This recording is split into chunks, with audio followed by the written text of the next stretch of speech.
Bismillah. Kita mulai ya. Mohon maaf ada masalah teknis kita hari ini ya. Tidak bisa masuk.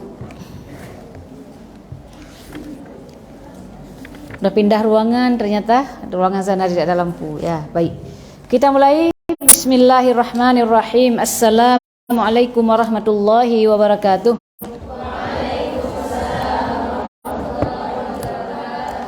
Alhamdulillahi rabbil alamin, lahun ni'matu wa lahul fadlu wa lahus sana'ul hasan. Salawatullahil barrir rahim wal malaikatil muqarrabin ala sayyidina Muhammadin tahal amin wa ala alihi wa ashabihi tayyibin at-tahirin. Allahumma la sahla illa ma ja'altahu sahla wa anta ya hayyu ya qayyum taj'alul hasna idza syi'ta sahla. Allahumma rzuqna al-ikhlas fil qawli wan niyyati wal amal. Rabbi shrah li sadri wa yassir li amri wahlul 'uqdatam min lisani yafqahu qawli. Alhamdulillah hari ini kita bisa melanjutkan pengajian kita, sudah sampai ke bab muamalat. Bab muamalat kita sudah sampai ke faedah. Udah beberapa hari kita lewati tentang hal-hal terkait tentang jual beli yang diharamkan. Sekarang kita masuk ke faidah.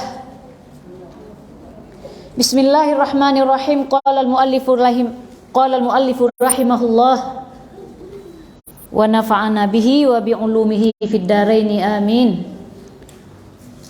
La tasihu qismatu tarikati mayyitin wala bai'u syai'in minha ma lam tuwaffa duyunuhu wa wasayahu wa tukhriju ujratu hajjatin wa umratin in kana alaihi illa ayyuba'a syai'un liqada'i hadhil asya'. Tidak sah hukumnya membagi harta peninggalan seorang yang telah meninggal dunia.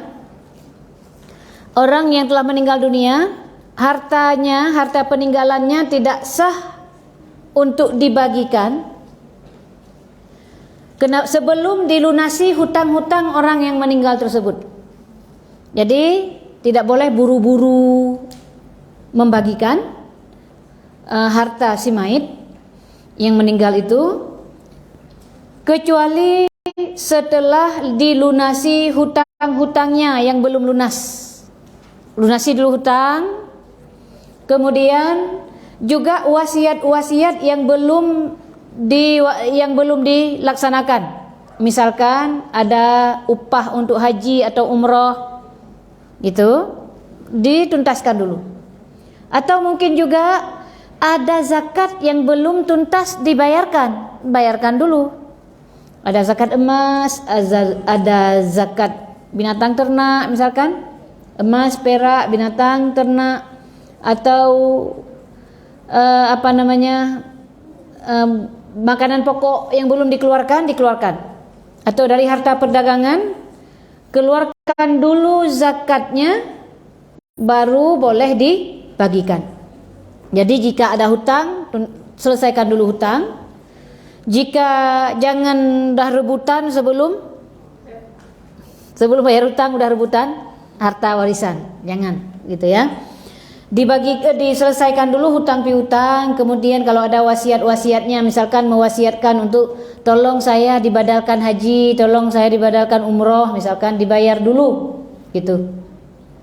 Atau ada zakat yang belum dibayarkan gitu. Jadi kecuali kapan boleh dibagi? Jika semua hal-hal yang terkait tadi sudah dituntaskan, itu baru boleh dibagi gitu. Jadi ini untuk diingat ya. Kemudian fattarikatu kamarhunin bidzalika karaqiqin jana walau bi akhdhi danakin. Jadi harta peninggalan si mayit itu seakan tergadai dengan hal-hal tersebut. Hartanya seakan tergadai dengan hal-hal tersebut. Kenapa disebut seakan tergadai dengan hal-hal tersebut? Kalau dalam pergadaian barang jaminan kan nggak boleh diapa-apain. Barang jaminannya nggak boleh diapa-apain. Nanti ketika tidak mampu lagi dibayar hutang, maka itu benda dijual, diambil sejumlah hutang lalu dikembalikan kalau memang sudah tidak mampu lagi untuk bayar hutang. Jadi harta mayit ibarat harta pegadaian ini, tidak boleh diapa-apain sebelum diselesaikan hal-hal terkait dengan ini, dengan hutangnya. Kemudian seperti halnya juga seorang budak yang melakukan kejahatan, seorang budak melakukan kejahatan, melakukan kriminal misalkan, meskipun misalkan walau biakhzi danikin, meskipun hanya dengan mengambil 1/6 dirham dia ambil, berarti dia statusnya masih mengambil milik orang gitu kan, si budak ini. La yasihu bai'uhu hatta yu'addiya ma biraqabatihi au ya'dhanal gharimu fi bai'ihi. Tidak boleh si budak ini dijual sebelum dia selesaikan dulu apa yang menjadi beban atas pundak dia. Tadi dia mengambil milik orang misalkan atau merusak milik orang, ini budak tidak boleh dijual dulu sebelum dituntaskan hal-hal yang terkait dengan ini. Kalau milik orang dia ambil, dia harus tuntaskan dulu, kembalikan dulu. Kalau dihancurkan, dirusak, harus bayar dulu misalkan. Atau jika pemiliknya sudah memaafkan, kata pemilik, oke, udah nggak apa-apa, dimaafkan, itu baru boleh budak ini dijual. Jadi tidak boleh menjual sementara ada beban si budak ini yang kepada orang yang penderitanya, apa namanya, korbannya, kepada korbannya. Itu kalau udah tuntas itu baru boleh dijual. Nah, selanjutnya wa yahrumu ay yufattira raghbatal mushtari awil bai'i ba'da istiqraris thamani liyabi'a alaihi aw liyashtariyahu minhu wa ba'dal 'aqdi fi muddatil khiyar asyad. Selanjutnya haram seseorang melemahkan minat pembeli atau melemahkan minat penjual setelah terjadi kesepakatan harga. Sudah sepakat harga, lalu ada orang yang melemahkan minat pembeli atau melemahkan minat penjual. Contoh dia bilang misalkan kepada penjual, jangan jual ini kepada dia.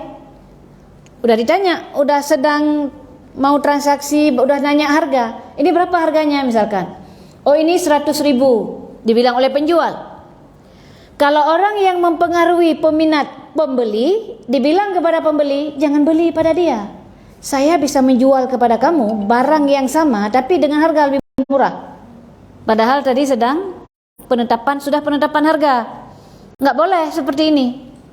Tidak boleh melemahkan minat pembeli. Juga tidak boleh melemahkan minat penjual. Orang ini mau menjual dengan harga sekian, lalu datang orang berkata, jangan jual ke dia, jual ke saya aja, saya akan membeli lebih mahal. Padahal tadi sudah terjadi kesepakatan harga dengan si penjual. Maka ini hukumnya haram. Tidak boleh melemahkan minat pembeli, juga tidak boleh melemahkan minat penjual. Setelah, dan dikatakan di sini, ba'da istiqrari tsaman liyabi'a alaihi aw liyashtariyahu minhu wa ba'dal 'aqdi fi muddatil khiyar asyad. Dan pada masa khiyar itu lebih besar dosanya. Lebih besar lagi dosa, lebih parah lagi haramnya. Jika sudah dalam muddah khiyar, sudah terjadi kesepakatan harga, sudah jadi transaksi, ada muddah khiyar. Kalau kita beli ada masa yang masih boleh mengembalikan, ya kan? Tapi sudah terjadi kesepakatan harga, sudah membeli, tapi ada masa yang tenggang waktu 3 hari boleh dikembalikan misalkan. Dalam jeda yang seperti ini dilemahkan minat, itu lebih lagi haram. Itu maksudnya, lebih lagi haram pada masa yang sudah terjadi transaksi, sudah terjadi akad jual beli, tapi dalam muddah khiyar, dalam masa masih ada kesempatan, masih ada peluang bagi si pembeli untuk bisa mengembalikan. Ini lebih lagi keharumannya. Itu. Ini bisa dipahami ya? Oke. Berbeda halnya dengan orang yang mencari pembeli yang lebih mahal. Atau berbeda halnya dengan orang yang misalkan dia sudah bertanya berapa harga 100.000, dia belum beli. Dia masih mencari mana yang lebih murah. Ya, tanya-tanya dulu katanya. Atau ada orang yang menjual tapi dia sedang menjajakan barang dagangannya itu untuk mencari orang yang bisa membeli barang dia itu yang lebih mahal daripada yang lebih mahal gitu. Itu berbeda. Dia nggak jual, diminta sama orang 100.000, enggak, dia mau jual 200. Itu beda. Dia sedang mencari orang yang bisa menjual lebih mahal. Itu berbeda. Berbeda halnya ya kan? Dengan orang yang sudah terjadi kesepakatan harga tadi, dipengaruhi. Jangan beli di dia. Saya bisa jual kepada kamu lebih murah. Atau jangan jual kepada dia. Saya bisa beli lebih mahal. Itu contohnya. Oke, selanjutnya. Wa ayashtari at-ta'ama waqtal ghala'i wal hajati liyahbisahu wa yabi'ahu bi'aghla. Juga haram hukumnya seseorang yang membeli makanan di waktu harga mahal dan dibutuhkan untuk ditahan dan dijual dengan harga yang lebih mahal. Menimbun. Jadi, haram hukumnya orang yang membeli makanan di waktu harga mahal dan dibutuhkan untuk ditahan dijual dengan harga yang lebih mahal. Bahkan menurut pendapat ulama juga bahwa yang dibutuhkan itu haram untuk ditimbun. Dia beli sampai di pasaran itu tidak ada lagi. Lalu dia jual dengan harga mahal, minyak goreng kita misalkan. Itu kan? Itu pelakunya dosa besar. Dosa karena banyak orang terzalimi. Orang ada yang enggak ada duit harus berutang-utang ya. Itu. Banyak terzalimi. Intinya haram gitu. Kemudian wa ayyazida fi thamani sil'atin liyaghurra ghairahu. Selanjutnya, haram juga seorang menaikkan harga barang yang dijual untuk mengelabui selainnya. Dinaikkan harga barang padahal bukan itu harganya. Untuk mengelabui selainnya supaya didengar oleh orang itu bahwa oh mahal barang itu. Haram hukumnya. Dia naikkan harga barang yang dijual untuk mengelabui orang selainnya. Itu. Kemudian wa ayyufarriqa bainal jariyati wa waladiha qabla tamyiz. Haram juga hukumnya seseorang memisahkan antara budak dengan perempuan dengan anaknya sebelum tamyiz. Jadi memang dalam Islam ada perbudakan. Ada budak, tapi kan sedikit-sedikit ada kafarah zihar, memerdekakan budak, ya kan? Banyak yang dimerdekakan. Ini buktinya bukan Islam itu melanggengkan perbudakan, tapi ada hukum perbudakan. Hukum perbudakan itu ada. Bukan menjual manusia yang merdeka. Ini memang tidak merdeka. Kalau trafficking beda kan, orang yang merdeka dijual. Kalau ini adalah budak memang. Budak itu siapa? Bukan pembantu kita budak. Budak itu adalah keturunan budak yang dulu. Di masa perang dulu, masa Rasulullah perang, kemudian ada tawanan perang, gitu kan? Keturunan mereka, bukan pembantu kita. Budak itu. Jadi budak itu kan boleh diperjualbelikan, dia itu properti tuannya memang, budak ini. Dengan syarat tadi menjual dia bukan dalam sedang kriminal dia, bukan sedang dalam mencuri milik orang misalkan gitu kan. Dan diharamkan juga, ini karena ada disebutkan aja bahwa memisahkan antara seorang budak dengan anak perempuan, seorang budak perempuan dengan anaknya yang belum tamyiz. Anak belum tamyiz harusnya bersama ibunya gitu kan. Tidak boleh memisahkan antara budak dengan anaknya, walaupun si budak ini berkata rela dia. Walaupun si budak ini mengatakan dia rela, tapi orang yang memisahkan itu haram hukumnya. Tidak boleh memisahkan antara si budak dengan anaknya. Yang belum tamyiz, tapi anak yang belum tamyiz. Belum tamyiz berarti di bawah umur 7 tahun di bawahnya. Kemudian wa ayyaghusya aw yakhuna fil kaili wal wazni waz zar'i wal addi aw yakdziba. Selanjutnya haram menipu atau berkhianat dalam takaran. Menipu, berkhianat dalam takaran, timbangan, ukuran hasta, hitungan, atau berbohong. Jadi penjual tidak boleh berbohong, apa adanya. Dibilang di pasaran itu dijual ini, dibilang ini jilbab. Kalau Anda beli di pasaran harganya 300.000, saya kasih 100.000. Padahal di pasaran bukan 300.000. Kalau dia nggak ngomong aja, nggak jatuh dalam dosa. Ini dia cari dosa. Banyak ngomong ternyata banyak dosa. Seandainya dia diam saja, ya dia jual dengan harga yang bisa dia jual, gitu kan? Ya sudah dibeli, misalkan selesai. Tapi dengan bohong tadi di pasaran itu dijual 300.000, saya jual ke kamu 100.000, padahal enggak, gitu ya. Itu dosa. Atau tadi berkhianat dalam takaran. Ditakar, kalau inilah orang-orang yang wailul lil mutaffifin, orang-orang yang mengurangi timbangan. Mereka itu kalau beli ke orang, dia itu maunya lebih. Tapi ketika dia menimbang atau ketika dia menakar, dia maunya dikurangi supaya dia untung.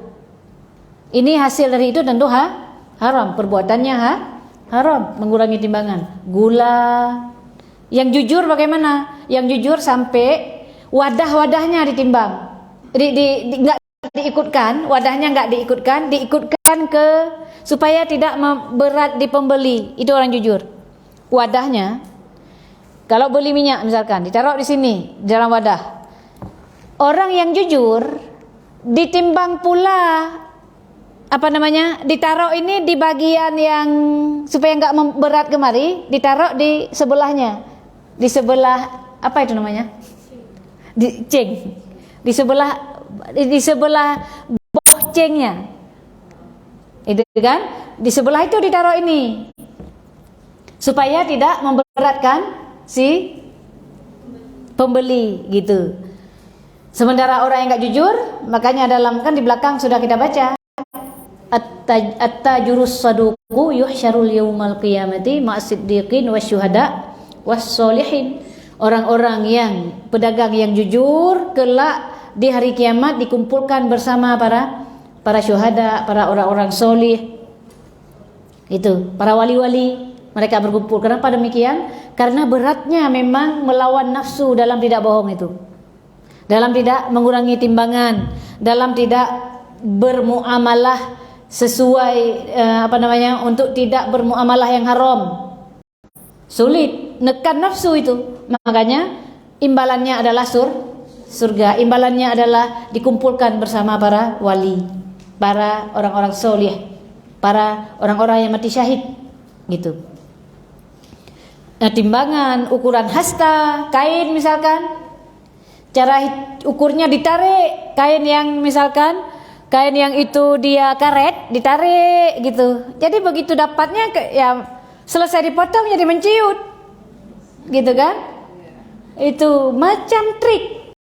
Kadang-kadang kalau di kita ini beli daging ya, kita yang nggak biasa nggak bisa beli daging. Sudah kita tunjuk itu daging itu kita tunjuk. Begitu ditimbang sudah masuk lemaknya gapah itu. Udah masuk lemak. Padahal yang mau kita beli tadi berapa coba rugi? Padahal daging di sini kan sangat mahal. Berapa ratus ribu daging? 200 kan? 200-an. Kalau lagi menggang 250, 200 biasanya kan? 200-an 1 kilo. Dibohongi lagi. Coba. Udah harganya mahal. Ini dosa. Ini termasuk jual beli yang haram hukumnya.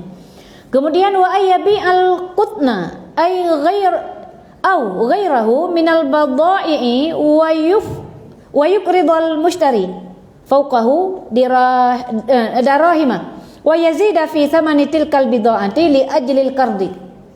Jadi wa ayyabi al-qutna aw ghairahu min al-badai' wa yuqridul mushtari fawqahu darahima. Haram seorang menjual kapas atau barang jualan lainnya. Disebut di sini kapas atau barang jualan lainnya. Lalu dia menghutangi pembeli dengan dirham lebih dari nilai barang tersebut dan menaikkan harga barang karena hutang tersebut. Misalkan ini kan dicontohkan kapas.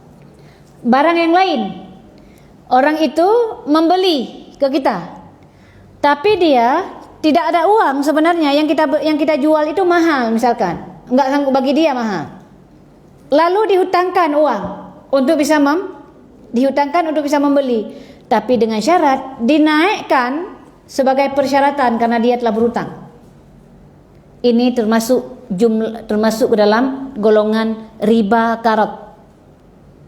Pernah kita belajar di belakang riba karot, hutang piutang, ya kan? Yang diambil manfaat oleh orang yang memberi hutang itu, ini ambil manfaat dari orang yang berhutang. Disyaratkan setelah dia hutangkan uang dinaikkan harga. Karena kenapa? Karena hutang. Paham ini kan? Dihutangkan dinaikkan harga, tapi karena kenapa? Karena sebab hutang dia. Kemudian wa ayyuqridha. Oke. Tadi sudah selesai ya. Dinaikkan harga karena hutang tersebut. Wa ayyuqridhal haika aw ghairahu minal ujra'i wa yastakhdimahu bi aqalla min ujratin.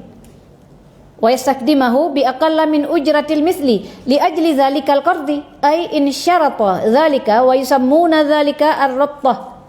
Kemudian haram seseorang menghutangi penenun kain atau orang lain yang disewa jasanya, lalu menyewanya dengan upah yang kurang dari upah umumnya karena ada hutang tersebut.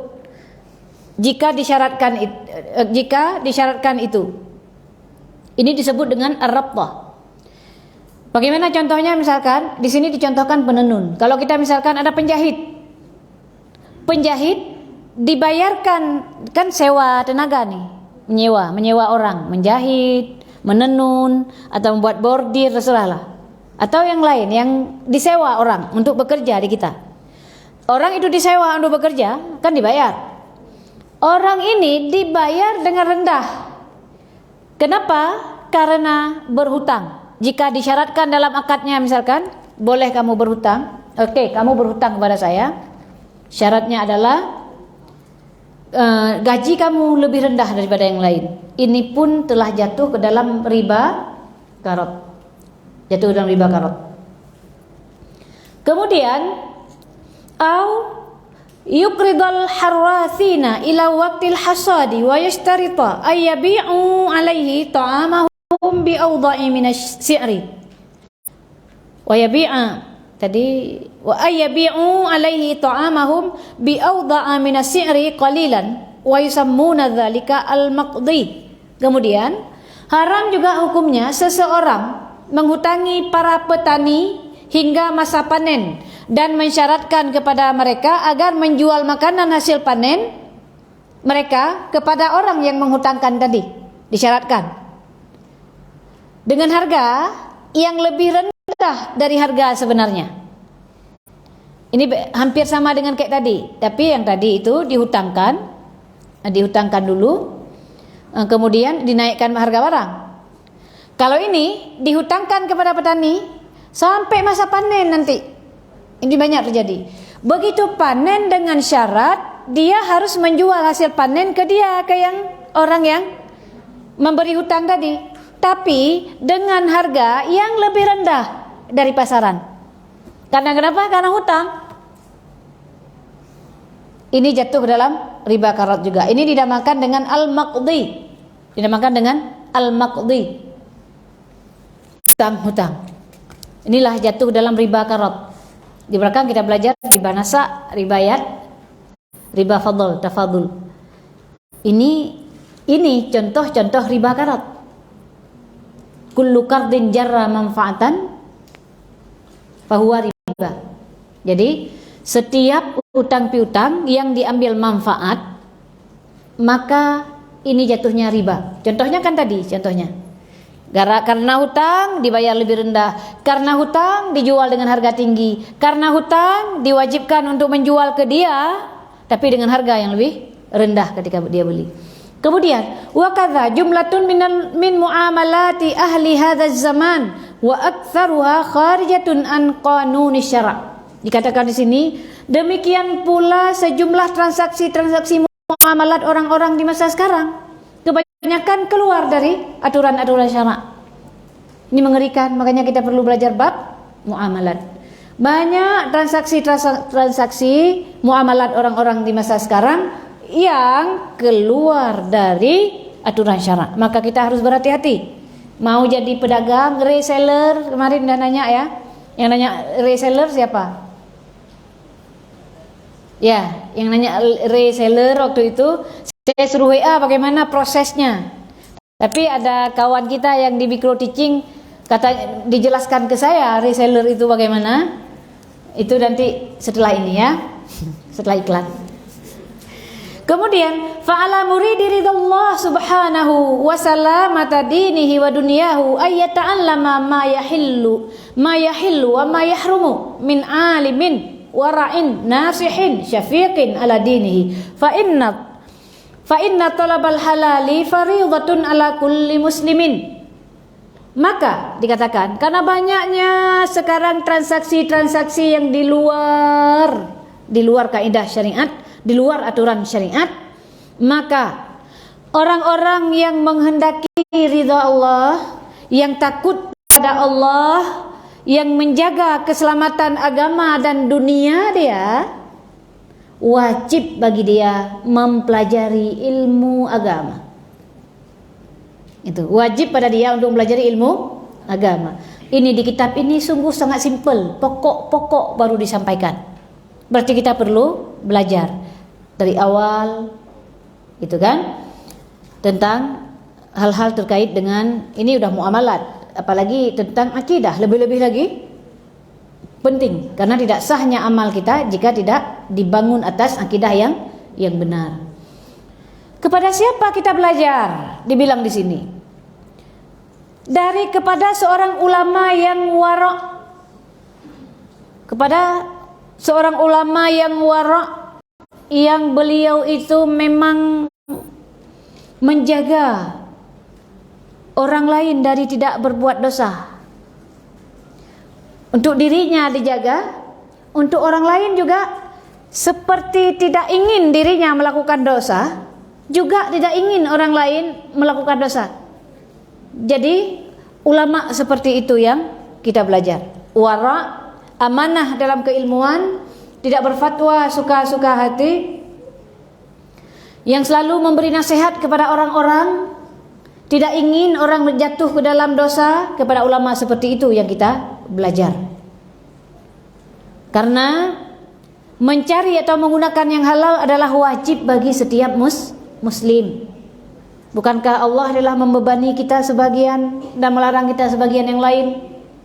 Allah mewajibkan kita hal-hal tertentu, melarang kita hal-hal tertentu. Bagaimana kita tahu kalau kita tidak belajar?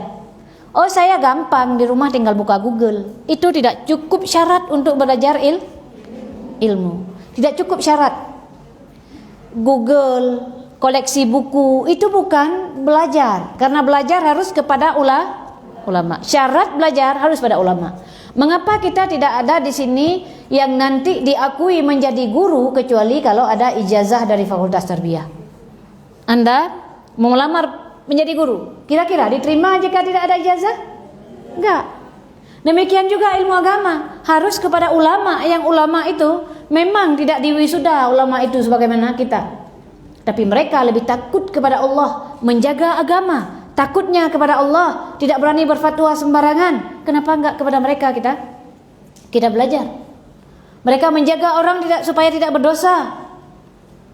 Tanggung jawab moralnya, tanggung jawabnya adalah kepada Allah. Allah melihatku, Allah mengawasiku. Kalau mereka, kalau kita orang-orang seperti ini, kita belajar pada guru. Seperti saya juga belajar pada guru. Lalu menyampaikan yang kita tahu saja. Yang tidak tahu, tidak kita sampaikan, supaya tidak rusaknya agama karena kebodohan kita. Yang tidak tahu, tidak sampaikan. Yang tahu, disampaikan. Begitu ya. Takut kepada Allah, mati kita suatu saat. Kita akan mati. Tidak ada orang yang tidak akan menemui ajalnya. Dan begitu mati, tidak ada yang dapat kita bawa kecuali adalah amal. Kecuali amal yang menemani kita. Semua harta benda kita yang kita capek-capek cari di dunia ini kita tinggalkan. Semua ke dalam kuburan, menuju diangkat, dibawa ke liang kubur dengan pakaian putih. Tidak dengan pakaian mewah yang telah dia beri seharga 5 juta. Tidak dengan tas-tas, mobil-mobil, tidak. Sendiri. Sampai di sana semua mempertanggungjawabkan apa yang telah dilakukan di atas permukaan bumi ini selama dia sudah mukallaf. Sudah balik dia, berakal sehat dia, maka semua bertanggung jawab. Kecuali orang gila yang aman. Kecuali anak kecil yang meninggalnya sebelum balik. Selebihnya pertanggungjawaban berat kelak di akhirat. Berat. Sehingga kita wajib mengetahui apa yang telah Allah halalkan, apa yang diharamkan. Kalau di belakang disampaikan telah dihalalkan jual beli dan diharamkan riba. Jual beli yang mana? Karena al-bai' wa halallahu al-bai'a wa harramar riba. Al-bai' itu dengan ma'rifah, bukan nakirah. Kalau ma'rifah dalam bahasa Arab berarti tertentu, tidak semua jual beli. Makanya disebut tadi, mana jual beli yang contoh-contoh yang diharamkan. Sementara sekarang sebagaimana disampaikan tadi, banyak kita melakukan transaksi-transaksi yang di luar syariat. Makanya transaksi apapun yang mau kita lakukan, belajar. Supaya tidak memberatkan kita kelak di akhirat. Supaya tidak memberatkan beban kita kelak di akhirat. Nah, ini dia tentang jual beli yang diharamkan. Insya Allah minggu depan kita masuk tentang kewajiban nafkah, tentang nafkah. Kita masuk sedikit saja tentang syahadat kedua yang waktu itu sudah kita cut. Itu ya. Syahadat kedua kan terkait dengan Nabi. Syahadat pertama terkait dengan mengenal Allah yang tidak serupa dengan makhluknya. Bahwa Allah ada, tidak membutuhkan kepada makhluknya. Bahwa Allah adalah pencipta satu-satunya, yang menciptakan seluruh makhluknya dari tidak ada menjadi ada. Pencipta tidak serupa dengan ciptaan. Apapun yang terlintas di benak kita tentang Allah, maka Allah tidak seperti itu. Itu kesimpulan. Puncak kita mengenal Allah, kata Imam Ar-Rifai, ghayatu ma'rifati billah al-iqanu biwujudihi ta'ala bila kaifin wala makan. Puncak seseorang itu mengenal Tuhan, yakin seyakin-yakinnya adanya Allah, tidak disifati dengan sifat makhluk dan tidak bertempat. Adapun dalam syahadat kedua, sudah kita pelajari di belakang bahwa percaya kita kepada Nabi kita Nabi Muhammad, bahwa beliau adalah utusan Allah, hamba dan rasul Allah kepada seluruh makhluk, kepada seluruh manusia, kepada makhluk yang dimaksud adalah manusia dan jin. Memang beliau rahmatan lil alamin. Tapi kenapa kepada manusia dan jin disebut diutus? Karena manusia dan jin yang mukallaf. Yang ada beban hukum adalah manusia dan jin. Yang kelak kena siksa adalah manusia dan jin. Yang kelak bisa masuk surga manusia dan jin. Sementara hewan-hewan selesai. Tidak ada kebangkitan bagi mereka. Sementara hewan, tumbuh-tumbuhan tidak ada lagi. Kita dibangkit. Makanya Rasulullah diutus kepada manusia dan jin untuk menjelaskan, untuk mengabarkan kepada kita tentang mengenal Allah, tentang beliau sendiri, tentang nabi-nabi sebelum kita. Beliau sampaikan kepada kita, dan beliau adalah benar terhadap yang disampaikan dari Allah. Di antaranya ada azab kubur, ada nikmat kubur, ada pertanyaan dua malaikat, ada mahsyar, sudah kita lewati di belakang. Ada namanya sirat. Ada yang namanya sirat, sudah kita belajar ya? Sudah.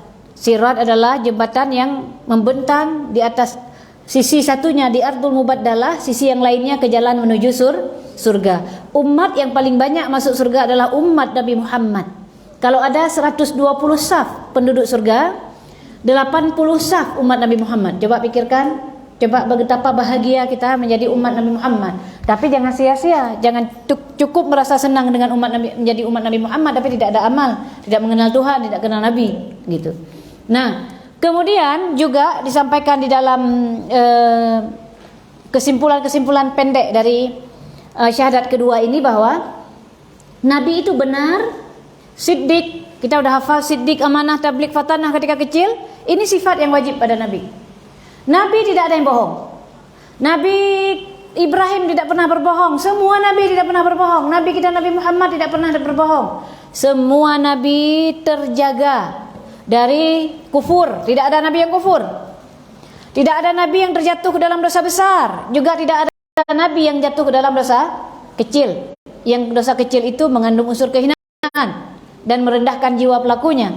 Sementara dosa kecil yang tidak merendahkan, tidak membuat rendahnya jiwa pelakunya, boleh terjadi pada Nabi sebagaimana terjadi pada Nabi Adam. Nabi Adam pernah berbuat dosa kecil, ya kan? Sampai beliau itu akhirnya turun ke bumi. Memang udah begitu takdir Allah, gitu kan? Nabi Adam pernah berbuat dosa kecil itu, tapi beliau langsung tobat sebelum diikuti oleh umatnya. Jadi Nabi boleh jatuh dalam dosa kecil yang tidak mengandung unsur kehinaan. Tapi dosa kecil yang menghinakan pelakunya nggak mungkin pada Nabi. Mana contohnya? Mencuri sebutir anggur pun tidak mungkin pada Nabi. Mencuri itu rendah. Atau memandang perempuan yang ajnabi dengan pandangan yang bersyahwat, tidak ada pada Nabi. Sehingga cerita-cerita bohong tentang Nabi banyak menyebar. Dan Nabi juga tidak mungkin mengalami penyakit-penyakit yang penyakit itu menjijikkan sampai orang lari dari dakwah. Nggak ada itu. Contohnya, Nabi Ayub dibilang berulat.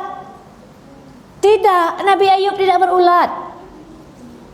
Nabi Ayub sakit, 18 tahun sakit. Berat sakit Nabi Ayub sampai kurus tapi tidak berulat.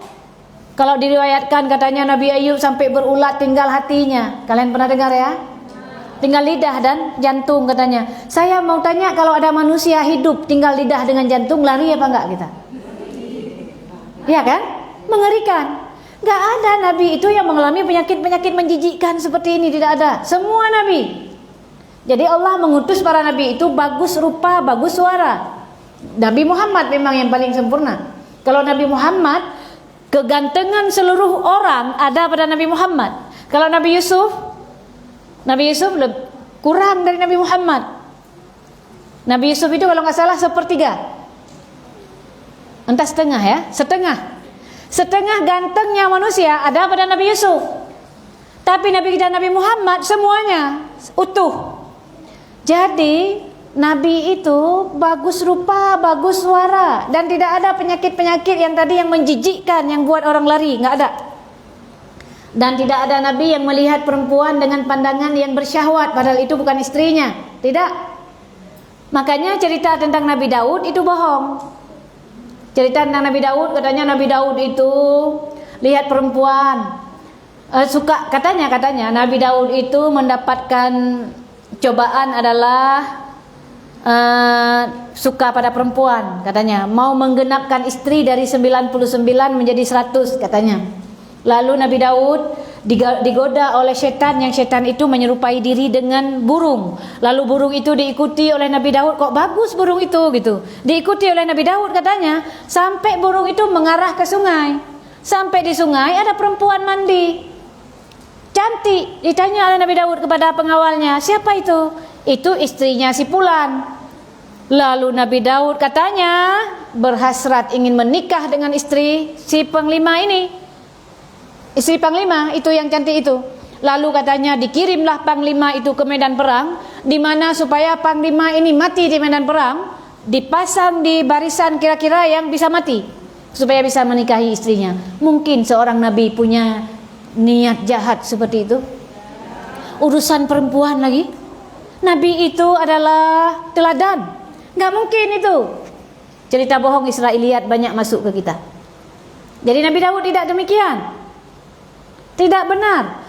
Dan Nabi Yusuf juga. Nabi Yusuf tidak suka pada Zulaikha. Jadi walaqad hammat bihi, memang benar Zulaikha suka pada Nabi Yusuf. Wa hamma biha. Nabi Yusuf kalau tidak mendapatkan petunjuk dari Allah, sungguh Nabi Yusuf akan mendorong dari depan. Dorong-mendorong terjadi. Seandainya nggak dapat petunjuk, didorong oleh Nabi Yusuf, jangan. Nabi Yusuf bilang jangan. Zulaikha narik Nabi Yusuf. Memang Zulaikha ingin berhasrat berzina dengan Nabi Yusuf, tapi Nabi Yusuf selalu mendorong, jangan. Lalu datang petunjuk dari Allah, jangan dorong dari depan. Hamma biha. Jangan hamma biha, tapi putar balik. Lalu Nabi Yusuf berbalik arah, lari. Akhirnya sobeklah baju belakang. Bukan hamma biha, kepingin nikah, kepingin zina juga. Karena dalam Al-Quran ada yang namanya musyakalah. Ada yang namanya musyakalah. Dua kata yang sama tapi berbeda arti. Ketika ke Zulaikha berbeda arti, ketika Nabi Yusuf juga berbeda arti. Contoh lain musyakalah ini, wa makaru wa makarullah. Makar kepada Allah kan nggak mungkin. Mereka makar. Makar yang ke wa makarullah bukan berarti Allah juga makar, tapi Allah cepat memberikan balasan kepada orang yang makar. Itu maksudnya. Nabi Yusuf juga demikian. Zulaikha ingin berzina, tapi Nabi Yusuf hamma biha. Yang pada hammanya Nabi Yusuf mendorong dari, kalau tidak mendapatkan petunjuk dari Allah, hamma biha terus, didorong dari depan terus begini. Tapi dapat petunjuk dari Allah, balik arah. Akhirnya makanya beliau lari ke pintu, ditarik oleh Zulaikha sampai sobek baju belakang. Coba, akhirnya menjadi bukti bahwa yang salah bukan Nabi Yusuf. Tidak ada minat untuk zina selain kepada, nggak mungkin itu Zulaikha istri dari raja yang menyelamatkan Nabi Yusuf. Nabi itu nggak mungkin berlaku sesuatu yang mereka itu teladan, nggak mungkin.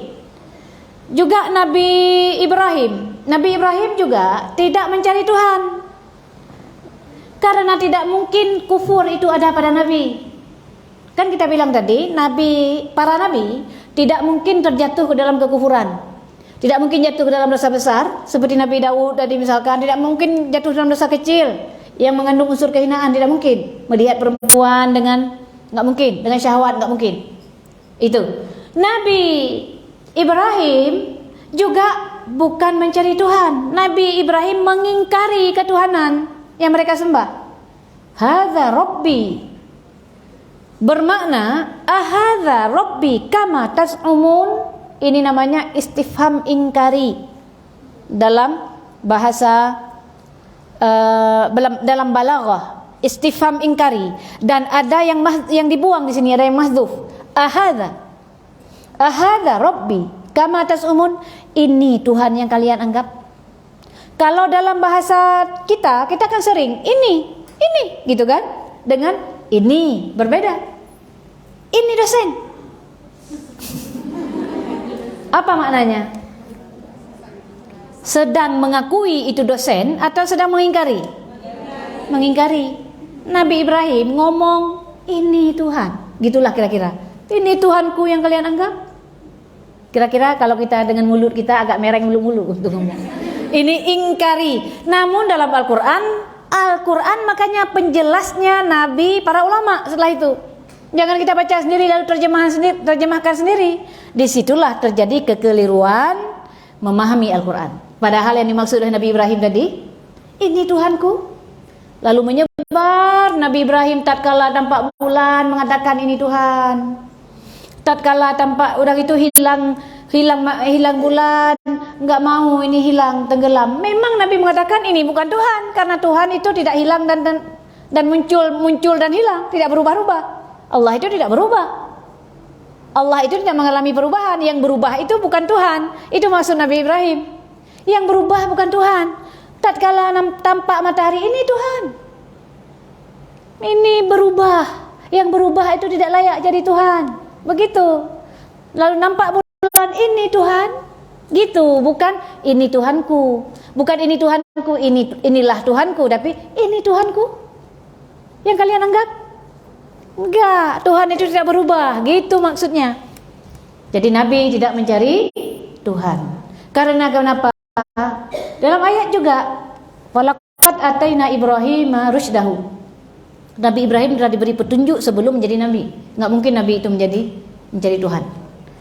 Nah, ini sekilas tentang cerita tentang Nabi. Yang hati-hati, ini akidah. Percaya kepada Nabi termasuk kalau kita disebut tentang keimanan, perkara-perkara yang agung dalam Islam, ya kan? Percaya kepada Nabi, menentang tentang berbeda dengan yang diajarkan, bisa juga orang keluar dari Islam. Ini ya. Ini mungkin yang dapat kita sampaikan hari ini. Memang ada cerita-cerita lain, tapi mungkin waktunya kurang mencukupi karena kita udah jam 1:30.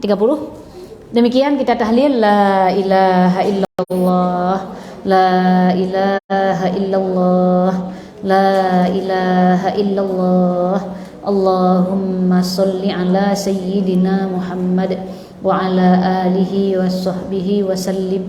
Allahumma sholli ala sayyidina Muhammad wa ala alihi wa sahbihi wa sallim. Allahumma sholli ala sayyidina Muhammad wa ala alihi wa sahbihi wa sallim. Rabbi ighfirli wa liwalidayya wa lil mu'minina wal mu'minat. Rabbi ighfirli wa liwalidayya wa lil mu'minina wal mu'minat. Rabbi ighfirli wa liwalidayya wa lil mu'minina wal mu'minat. Wallahu